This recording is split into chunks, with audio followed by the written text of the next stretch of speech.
true royalty.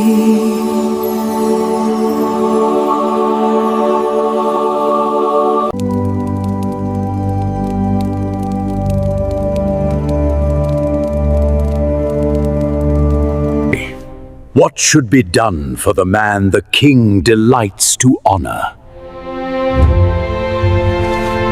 Clothe him in royal robes. Let him ride the king's horse. Proclaim him in the streets.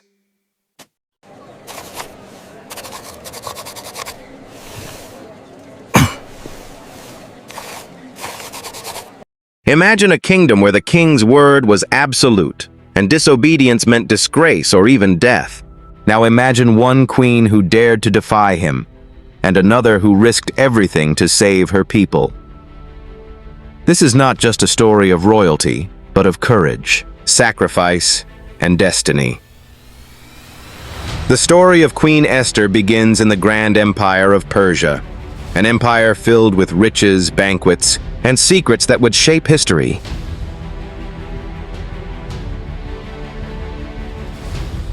King Xerxes threw a lavish banquet lasting 7 days. Wine flowed freely, laughter echoed, and nobles boasted of their wealth. In the palace, Queen Vashti hosted a feast for the women. But on the 7th day, the king, drunk with pride, gave a command. "Bring Queen Vashti before my guests, so all may see her beauty." Vashti refused. She would not parade herself before drunken men. The king's pride was wounded. His own queen had humiliated him in front of his nobles. Anger filled the hall like fire. Advisors whispered, "If she disobeys, what will other women do?" The king decreed, Vashti would never again appear before him. Her crown was stripped away. Silence fell in the women's quarters. Vashti was gone. Now, the throne beside the king was empty. A new search began across the vast empire.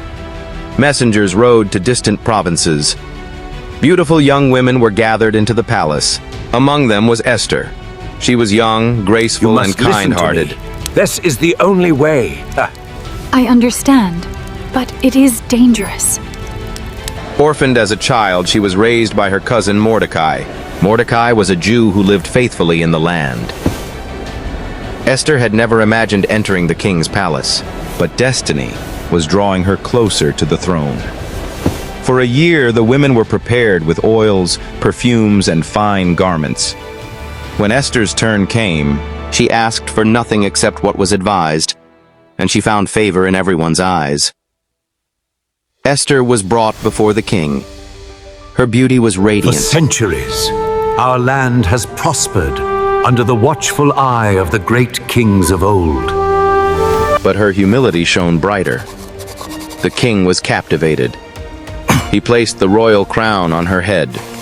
Esther became Queen of Persia. Yet, she told no one she was Jewish, just as Mordecai advised. Life in the palace seemed secure, but shadows were already forming. One day, Mordecai overheard 2 guards plotting to assassinate the king. He told Esther, and she warned the king. The plot was stopped, and the event was recorded in the royal chronicles. Mordecai's name was written, but no reward was given. Meanwhile, a powerful noble named Haman rose to prominence. The king honored Haman above all princes. People bowed before him. Everyone, except Mordecai. Mordecai would not bow to any man.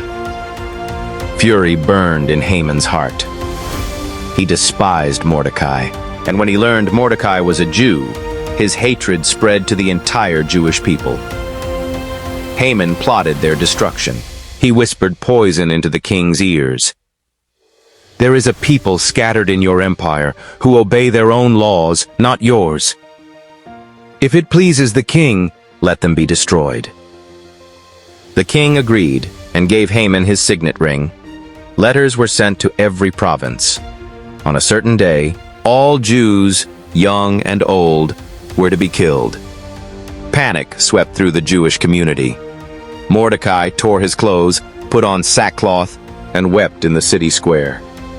He sent word to Esther, "Go to the king, plead for your people."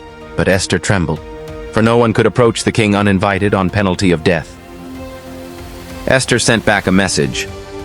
"If I go without being summoned, I could die." Mordecai's reply was firm. "Do not think you will escape in the king's house. If you remain silent, relief will come from another place. But perhaps you were made queen for such a time as this." Esther's heart pounded. She had to choose silence or courage. She sent word to Mordecai, "Gather the Jews, fast for me for 3 days. I will go to the king, and if I perish, I perish." A queen in the palace, a decree of death hanging over her people, and only one choice before her: risk her life or stay silent. For 3 long days and nights, Queen Esther shut herself away. She removed her royal robes, the jewels, the perfumes, the luxuries of the palace, all set aside. Instead, she clothed herself in humility. No food touched her lips, no water quenched her thirst, and she was not alone. Throughout the city of Susa, her people joined her. The Jews fasted, they wept, they prayed. Every whisper of prayer was a cry for survival. Every moment of hunger was a reminder of their desperation. Day 1 passed. The weight of fear hung heavy. Day 2 dragged on. Stomachs growled, lips cracked with thirst, but their faith did not break. By the 3rd day, something shifted. The silence of hunger turned into the sound of determination. Weakness of the body became strength of the spirit. Esther rose. The fasting was over, but the moment of truth had come. Dressed once more in her royal robes, she prepared to step into the throne room uninvited, knowing that the law of Persia was clear. Anyone who entered without being summoned could be executed, even the queen herself. But after 3 days of prayer and fasting, Esther was no longer just a queen. She was a woman of destiny, ready to walk into the fire and change history forever. For 3 days, Esther and her people prayed and fasted. At last, she put on her royal robes. She walked toward the throne room. Each step echoed like thunder in her chest. The guards watched in silence. The doors opened before her. The king sat high upon his throne. He saw Esther and extended his golden scepter. Her life was spared. "What is your request, Queen Esther? Even to half the kingdom it will be granted." Esther did not rush. She invited the king and Haman to a banquet. They came, curious and intrigued. The king asked again, "What is your request?" Esther replied, "Come again tomorrow to another banquet. Then I will answer."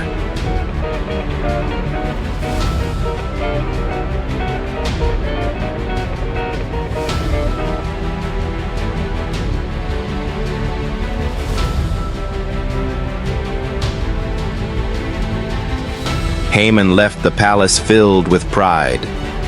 But when he saw Mordecai still refusing to bow, his rage exploded.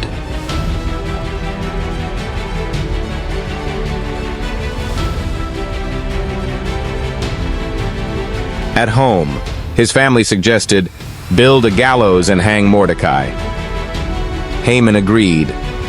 A towering gallows was built. That same night, the king could not sleep. He ordered the royal chronicles to be read aloud. The story was told of how Mordecai saved the king's life. "What honor has been given him?" the king asked. "None," they replied.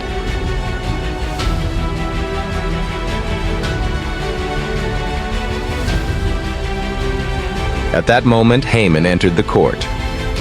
The king asked, "What should be done for the man the king delights to honor?" What should be done for the man the king delights to honor? Clothe him in royal robes. Let him ride the king's horse. Proclaim him in the streets. Haman, thinking it was himself, suggested, "Clothe him in royal robes. Let him ride the king's horse. Proclaim him in the streets." The king said, "Excellent. Do this for Mordecai the Jew." Haman's pride shattered. He had to lead Mordecai in honor through the city. Humiliated, he returned home, but worse awaited him. The next day, the lavish second banquet was in full swing. Haman, swelling with pride, joined the king and Queen Esther at the richly set table. The tension, however, was as thick and intoxicating as the vintage wine. The king, pleased with the evening's festivities, had looked at his queen with warmth. "What is your request, Queen Esther?" he asked once more.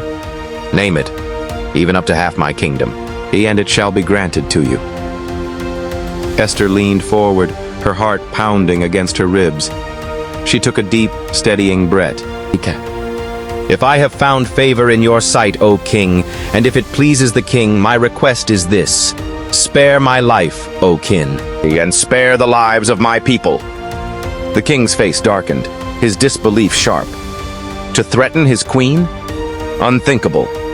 He demanded, "Ed," his voice dropping to a dangerous whisper that cut through the room's ambient noise, "who would dare to threaten you? Where is this my?" With a final unwavering resolve, Esther pivoted sharply and pointed a trembling but firm finger across the table. Her voice rang with old, damning accusation. "This wicked Haman is our enemy! The adversary and foe is this vile man!" The accusation hung in the air like a hammer, blow, an absolute. Petrifying silence fell over the hall. The king, betrayed and furious, glared at his chief mini. Stare H. Aman utterly conveyed.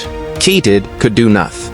Haman's face went ghastly pale as the king, shaking with uncontrollable rage, rose from his throne. He didn't speak. He simply stormed out into the palace garden, his silence a terrifying promise of swift vengeance. Haman knew his time was running out. In a final, desperate act, he fell weeping before Queen Esther, clinging to her couch and begging her to spare his life. The king returned moments later and stopped cold, seeing Haman at his queen's side. "Will he even assault the queen in my own house?" he roared. That was the end. Guards instantly seized Haman. A man informed the king, "There stands a 50-cubit gallows at Haman's house built for Mordecai." The king declared with cold, divine irony, "Hang him on it." Haman met his end on the very platform he had prepared for his enemy. The following day, justice continued its course. The king gave Haman's enormous, forfeited estate to Queen Esther. She, in turn, elevated her kinsman, Mordecai, who was brought before the king and presented with honor.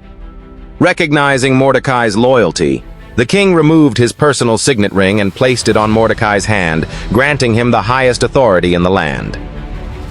Despite this triumph, the genocidal law Haman wrote still loomed. Esther returned to the king, pleading with tears. "Let the terrible decree against my people be reversed. Find a way to stop it." The king, sadly, explained the unchangeable law of the empire. An edict sealed with the royal ring cannot be revoked or undone. Though the original, deadly decree could not be completely cancelled, for a law sealed by the king's ring was immutable, the king offered a brilliant solution. He granted Mordecai full, unrestricted authority to write a new countering decree that would nullify the threat of Haman's old law. This was a powerful act of trust, granting the newly elevated official the ability to shape the fate of millions. Mordecai, wasting no time, set about drafting the new edict, writing words of hope and life to replace the words of death. Mordecai's name spread with honor. Esther remained beloved as a queen of courage, and the Feast of Purim was established to remember their salvation. Esther's story is one of faith in the face of fear. She chose courage when silence was easier. She risked her life for others. She used her position not for comfort, but for purpose. Her beauty opened the door, but her bravery changed history. The proud Haman fell, but the humble Mordecai was lifted up. Esther teaches us that true strength is not in power, but in sacrifice. Destiny is not by chance, it is by choice. Every position we hold carries responsibility. Sometimes we are placed where we are for such a time as this. Fear may whisper, but faith must answer. Esther's voice echoes through the ages. Courage is contagious. One person's bravery can save many lives. We too face choices, to be silent or to speak up, to live for ourselves or to stand for others.